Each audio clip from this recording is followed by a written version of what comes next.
सतसंगति सदगुरु शरण, सेवा भाव विचार, उपकार गुरु पाठ है, यह विकर्म जगसार। कोई कान में आएगा, कोई संगति बिगाड़ देगा, कोई कान में आएगा जहर घोल देगा, कोई न कोई तो भरेगा, कुछ न कुछ तो चाहिए। भोजन में कोई जहर मिला दे बच सकता है, कान में जहर घोल दे तो बिल्कुल बचना मुश्किल है, बिल्कुल बचना मुश्किल। जैसे जीवन का रास्ता ही निंदित कर्मों में, अशुभ कर्मों में बढ़ने लगता है। तो सत्संग अवगुणी मन को सद्गुणी बनाने के लिए सत्संग किया जाता है। ये हमारे देश की उपनिषदें ऐसे बनी हैं, हमारे देश की उपनिषदें ऐसे ही बनी हैं। ये गुरु शिष्य संवाद है। श्रेष्ठ जनों के समीप बैठना, गुरुजनों के समीप बैठना, श्रवण करना, जिज्ञासा करना, पूछना, समझना, अंधेरे को दूर करते रहना, प्रकाश के साथ रहना हमें अच्छा लगता है, स्वरवेद के साथ रहना हमें अच्छा लगता है, सदगुरु के ज्ञान विज्ञान के साथ रहना एक शिष्य को सदैव अच्छा लगता है।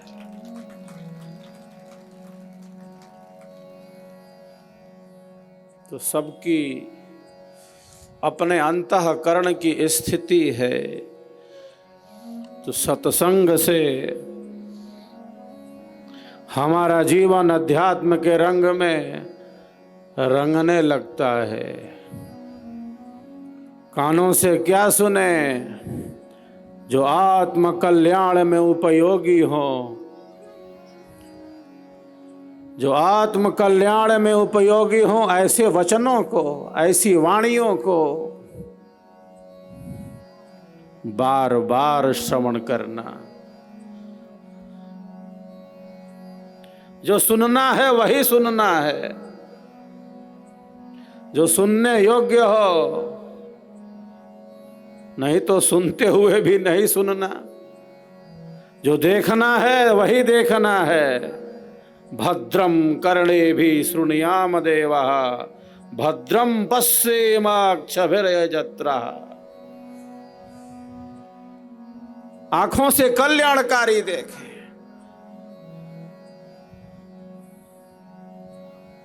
तो सत्संग हमारे जीवन को सुगंधि से भर देता है। अवगुणी मन को,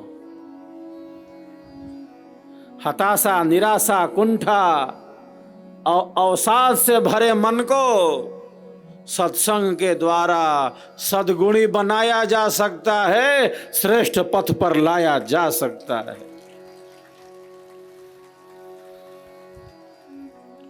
जिस प्रकार लोहे को पीट पीट कर इच्छित आकार का बना दिया जाता है, जैसी उसकी उपयोगिता हो, मन को बारंबार सत्संग की चोट से शांत स्थिर बनाया जा सकता है। श्रेष्ठ विचारों से, कल्याणकारी विचारों से अपने जीवन की शांति का अनुभव किया जा सकता है। कौन हूं मैं, कहां से आया, क्या कर रहा, जाना कहां है। जैसा हम सोचते हैं, जैसी हमारी दृष्टि है, वैसी ही सृष्टि बनने लगती है। हमारा मन शुभ संकल्पों वाला हो, कल्याणकारी विचारों वाला हो,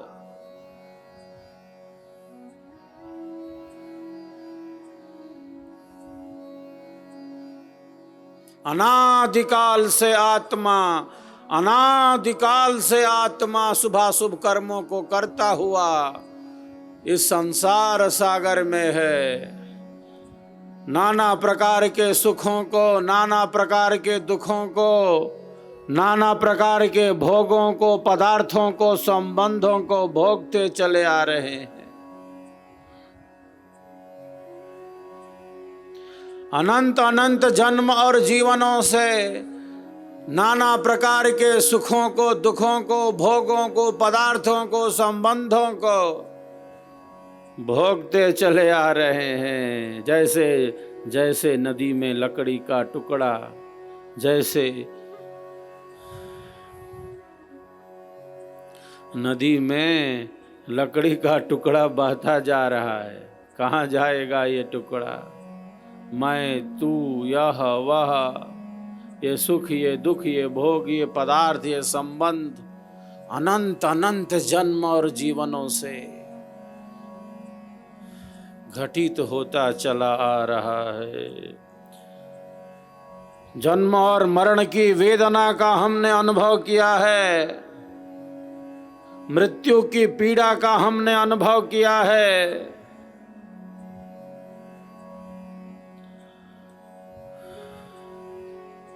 जब भी प्राणों पर संकट आता है, सभी प्राणी घबरा जाते हैं। प्राणों पर आए संकट को दूर करना चाहते हैं, क्योंकि प्राणों के छूटने पर कितना कष्ट मिला है इसका अनुभव हो चुका है कि प्राणों के छूटने पर कितना कष्ट मिला, शरीर छूटने पर कितना कष्ट मिला है। अनंत अनंत जन्मों से ये सुख और दुख का अनुभव है।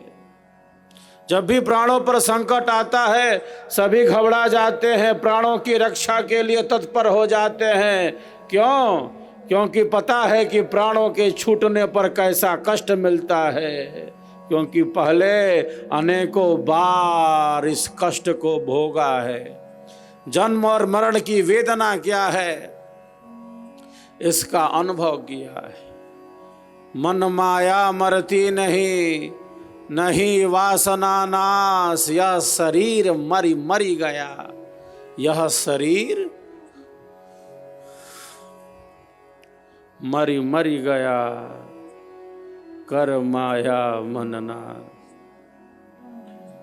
शरीर उत्पन्न हुआ है, और जो कुछ भी उत्पन्न होता है विश्व में, वो अपने कारण में चला जाता है। ये अमरगढ़ है, अमर केवल आत्मा है जो अमृत है। अमृत का क्या अर्थ है? यो नामृतः, यो नामृतः, जो मरा नहीं। क्यों नहीं मरा?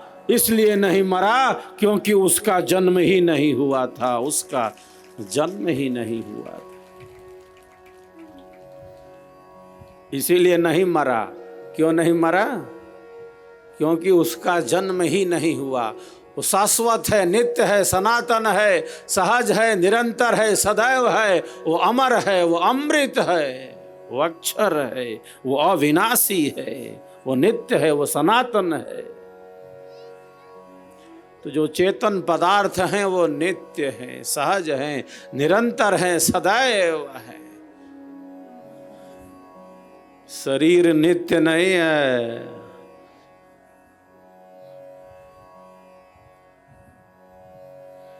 आत्मा नित्य है, शरीर जड़ है, विनाशी है, मिटने वाला है, क्योंकि यह संयोग से बना है। शरीर हमारा नहीं है, हमें मिला है। शरीर, मानव शरीर, ये मानव जीवन ईश्वर की अहेतुकी कृपा से मिला है। उसने दिया है, उसने दिया है, दे दिया है, हमारा है नहीं। हमारा रहता तो हम शरीर को लेकर चले जाते। शरीर लेकर तो आए हैं माँ के गर्भ से, तो लेकर चले जाएं। जब हमारा है तो हमारा है नहीं, उसने दे दिया है, उसने बड़ी कृपा करके दे दिया है। किस लिए दिया है? इसका एक प्रयोजन है। यूं ही नहीं मिल गया है, हमारा है नहीं। हमारा रहता तो हम शरीर को छोड़ के थोड़ी जाते, शरीर को लेकर चले जाते। हम अपनी वस्तु कहीं छोड़ते हैं क्या? हमारा है नहीं, उसने दिया है। जीवनम परमोत्कृष्टः प्रसादो जगती पते तस्य तत्वम रहस्यम च ये विदुषते मनीषिणः। जीवन परमोत्कृष्ट है, ईश्वर का महान प्रसाद दे दिया है उसने। ईश्वर का महान प्रसाद दिया है, उसने दिया है, हमारा है नहीं। इदन्न मम। हमने यज्ञ हवन में क्या घोषणा की? बार बार हमने आहुतियों को यज्ञ देव को समर्पित किया, अग्निकुंड में आहुतियों को अर्पित किया। क्या कहा हमने? इदम अग्नये स्वाहा, इदम अग्नये इदन्न मम, इदम सोमाय स्वाहा, इदम सोमाय, इदन्न मम, इदम प्रजापतये स्वाहा, इदम प्रजापतये इदन्न मम। यह किसका है? यह ईश्वर की अनंत शक्तियों का है। ये अग्नि का है, ये वायु का है, ये सूर्य का है, ये आदित्य का है, ये द्यावा पृथ्वी का है। मेरा नहीं है, मेरा नहीं है। इदन्न मम का भाव हम दृढ़ करते हैं, मेरा नहीं। उपनिषद में ऋषि कहते हैं ईशावास्यमिदं सर्वम, ईशावास्यमिदं सर्वम यत किंच जगत्याम जगत तेन त्यक्तेन भुंजी था माँ गृदः कस्य से धनम। ये किसका धन है? संपूर्ण सृष्टि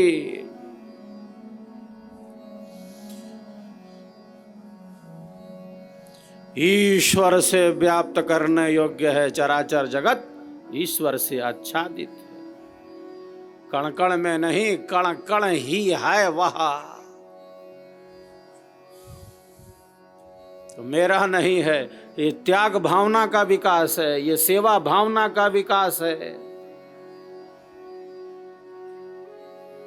मेरा मुझ में कुछ नहीं, मेरा मुझ में कुछ नहीं। जो कुछ है सो तोर, तेरा तेरा तुझको सौंपते। क्या लागे है मोर, क्या लागे है मोर। यही सेवा भाव है।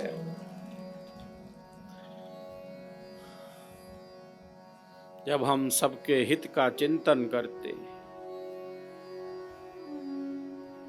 तो अमृत है आत्मा और अमृत है परमात्मा। आत्मा के अंदर अंतरात्मा रूप से परमात्मा स्थित है। समुद्र के गर्भ में शांति ही शांति है। शरीर उत्पन्न होता है, नष्ट हो जाता है। पृथ्वी, अग्नि, जल, वायु, आकाश, पंच तत्वों के सहयोग से षट विकारों को प्राप्त होने वाली ये भौतिक देह उत्पन्न होती है। जायते अस्ति वर्धते विपरिणमते अपक्षीयते विनश्यति। वस्तु उत्पन्न होती है, उसकी एक सत्ता होती है, वो बढ़ती है, वो परिवर्तित होती है। बढ़ बढ़ के बढ़ गई, अब और बढ़ नहीं सकती तो घटना शुरू हो जाती है। घट घट के अब और नहीं घट सकती, विनश्यति। जो शरीर के साथ हो रहा है वही संसार के साथ हो रहा है। शरीर का अर्थ ही है संसार। भव सागर कहा गया, इसे संसार सागर कहा गया।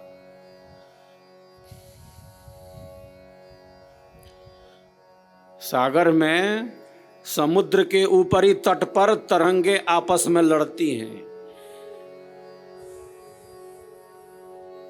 पास खड़े पर्वत से ये समुद्र की तरंगे जा टकराती हैं। पर्वत खड़ा है,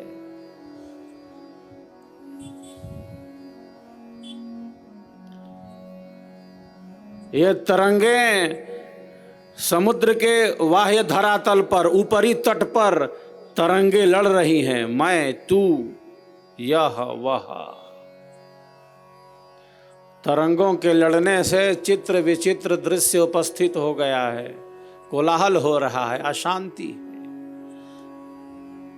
अस्थिरता है, उतार चढ़ाव है।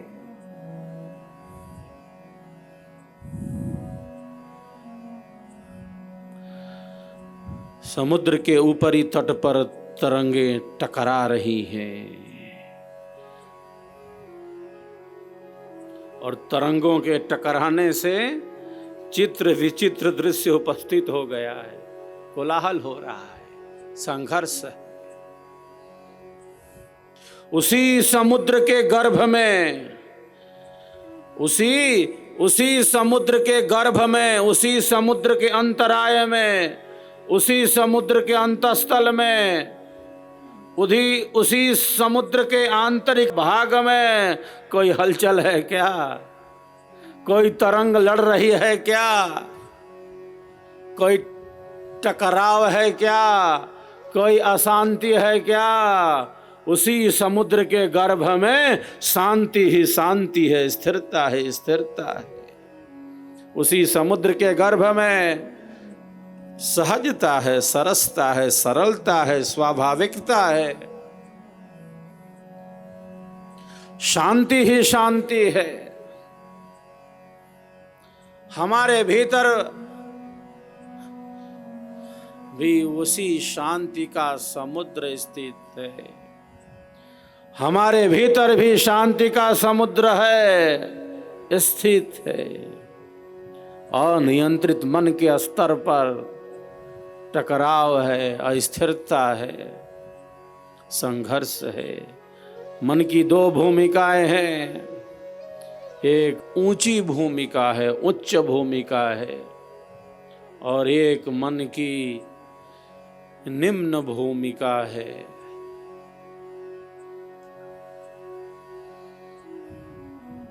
जहां संघर्ष है, जहां टकराव है, जहां अशांति है, जहां अस्थिरता है, हमारे भीतर अनंत आनंद एवं अनंत शांति का समुद्र छिपा है।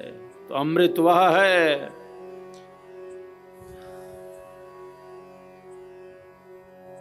जो नष्ट नहीं होता,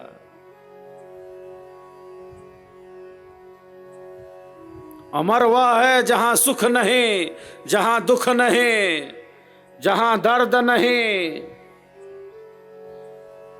जहां सुख दुख का अनुभव नहीं। अमृत वहां है जहां केवल आनंद ही आनंद है, जहां केवल आनंद ही आनंद है। वहां दुख नहीं, वहां दर्द नहीं, वहां संघर्ष नहीं, वहां अशांति नहीं। एक साधक क्या विचार करता है? एक साधक यही विचार करता है, अनंत अनंत जन्म और जीवनों से नाना प्रकार के सुखों को, दुखों को, भोगों को, पदार्थों को, संबंधों को भोगते चले आ रहे हैं। अब देख चुका, अब जान चुका, अब भोग चुका, अब भोग चुका। यह जो मेरा वर्तमान जीवन है केवल संसार के सुखों में, दुखों में, भोगों में, पदार्थों में, संबंधों में नष्ट नहीं हो सकता, बल्कि मेरे जीवन का आध्यात्मिक निर्माण होगा। मैं अपने लक्ष्य तक पहुंचूंगा। ऐसा ही चिंतन करता है, ऐसा ही श्रेष्ठ विचार रखता है, ऐसा ही कल्याणकारी विचार रखता है।